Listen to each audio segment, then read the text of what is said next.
सोचिए, भारत के जंगल, कितने राज, कितनी कहानियां छिपी हैं यहाँ। हर पत्ते में, हर नदी की धार में, हर अनजान रास्ते पर कोई ना कोई कहानी सांस लेती है। पर एक कहानी है जो इन सबसे ऊपर है।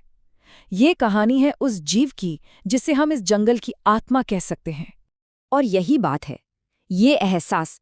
बाघ सिर्फ एक जानवर नहीं है, ये एक मौजूदगी है, एक ऐसी शक्ति जो पूरे जंगल में महसूस होती है। भले ही वो दिखे या ना दिखे, पर पता होता है कि वो यहीं कहीं है।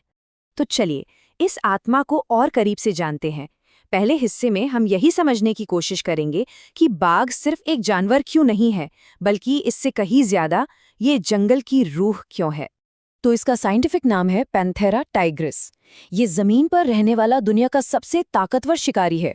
लेकिन इसकी बेमिसाल ताकत के साथ एक बहुत कड़वी सच्चाई भी जुड़ी है। ये आज खत्म होने की कगार पर खड़ा है, और बस यही एक वजह है जो इस पूरी कहानी को इतना जरूरी बना देती है। जरा इसकी ताकत का अंदाजा लगाइए। वजन करीब 300 किलो तक, और छलांग, एक ही छलांग में 9 मीटर, मतलब लगभग 30 फीट। सोचकर ही हैरानी होती है ना? पर सबसे बड़ी ताकत इसकी दहाड़ नहीं है। नहीं, इसकी सबसे बड़ी ताकत है इसकी खामोशी, वो सन्नाटा जो शिकार से पहले होता है, और यही इसे जंगल का सबसे खतरनाक शिकारी बनाता है। और एक और कमाल की बात, ये जो धारियां दिख रही है ना, हर एक बाघ पर ये पैटर्न अलग होता है, एकदम हमारे फिंगरप्रिंट्स की तरह। मतलब पूरी दुनिया में कोई भी दो बाघ बिल्कुल एक जैसे नहीं होते। हर एक की अपनी एक अलग पहचान, अपनी एक अलग कहानी। तो ये तो हुई बाघ की बात, पर यह शानदार शिकारी जंगल के लिए इतना जरूरी क्यों है? चलिए अब दूसरे हिस्से में ये समझते हैं कि प्रकृति का पूरा बैलेंस, पूरा संतुलन इस एक जानवर पर कैसे टिका है। इसे कहते हैं एपेक्स प्रेडेटर। अब इसका क्या मतलब है? आसान भाषा में ये फूड चेन में सबसे ऊपर है। मतलब जंगल में कोई और जानवर इसका शिकार नहीं कर सकता। सही मायनों में जंगल का राजा। अब एक बहुत ही दिलचस्प कॉन्सेप्ट है, ट्रैफिक कैस्केड। सुनने में थोड़ा मुश्किल लगता है, पर है बहुत आसान। ये एक तरह का चेन रिएक्शन है। मतलब जब सबसे ऊपर वाला शिकारी यानी बाघ जंगल में होता है, तो उसका पॉजिटिव असर नीचे तक, यहाँ तक कि पेड़ पौधों और नदियों तक पहुँचता है। तो ये चेन रिएक्शन काम कैसे करता है? बहुत सिंपल है। देखिए, बाघ हिरन और दूसरे शाकाहारी जानवरों की आबादी को कंट्रोल में रखता है। जब हिरन कम होते हैं तो वो जंगल को ज्यादा नहीं चढ़ते, जिससे जंगल घना और स्वस्थ रहता है। एक स्वस्थ जंगल जमीन को मजबूती से पकड़ता है, जिससे हमारी नदियां साल भर बहती रहती हैं। और बहती नदियां इंसानों के लिए जिंदगी है। तो देखिए, कहाँ एक बाघ और कहाँ हम, सब कुछ आपस में जुड़ा हुआ है। और इस कनेक्शन को समझते हुए भारत ने इसे बचाने के लिए जबरदस्त काम किया है। आज पूरे देश में 54 टाइगर रिजर्व्स हैं। जानते हैं कितना बड़ा एरिया? 75,000 स्क्वायर किलोमीटर से भी ज्यादा। इसमें जिम कॉर्बेट, रणथंबोर, सुंदरबन और बांधवगढ़ जैसे बड़े और मशहूर नाम शामिल हैं। लेकिन कहानी हमेशा से इतनी अच्छी नहीं थी।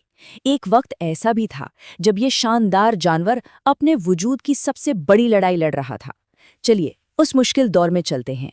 20वीं सदी की शुरुआत। उस समय भारत के जंगलों में अंदाजा लगाइए कितने बाघ थे? 1 लाख से भी ज्यादा। जी हाँ, 1 लाख। इस नंबर को जरा ध्यान से सुनिए और याद रखिएगा, क्योंकि सिर्फ 70 साल बाद 1973 तक ये 1 लाख का आंकड़ा सिमटकर सिर्फ 1827 पर आ गया। सोचिए, 1 लाख से सीधे 2000 से भी कम। ये सिर्फ आंकड़े नहीं थे, ये एक राष्ट्रीय तबाही थी। पूरी दुनिया हिल गई थी ये देखकर। तो सवाल ये है कि आखिर ऐसा हुआ कैसे? इतनी बड़ी गिरावट क्यों आई?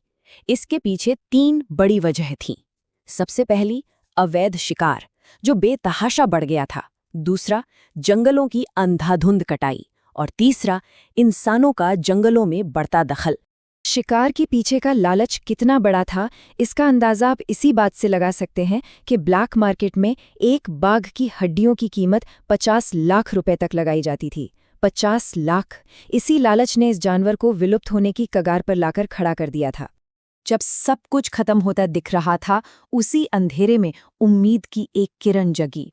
अब कहानी उस मोड़ पर आती है जहां से सब कुछ बदलने वाला था। ये कहानी है वापसी की। साल था 1973। भारत सरकार ने एक बहुत बड़ा और ऐतिहासिक कदम उठाया।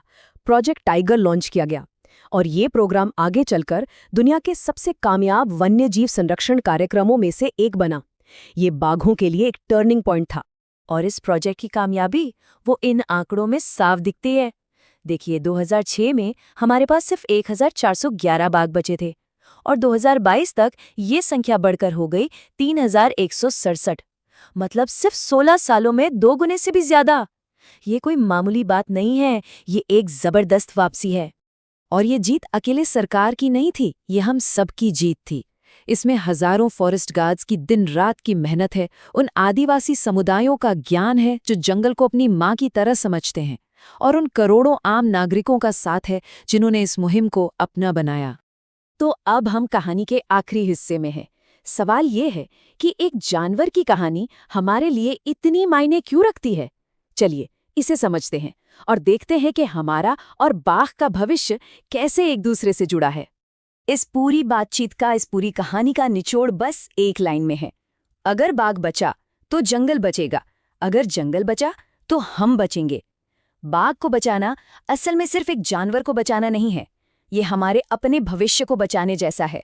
ये कहानी हमें बार बार याद दिलाती है कि हम प्रकृति से अलग नहीं बल्कि उसी का एक हिस्सा है। सब कुछ एक दूसरे से जुड़ा है।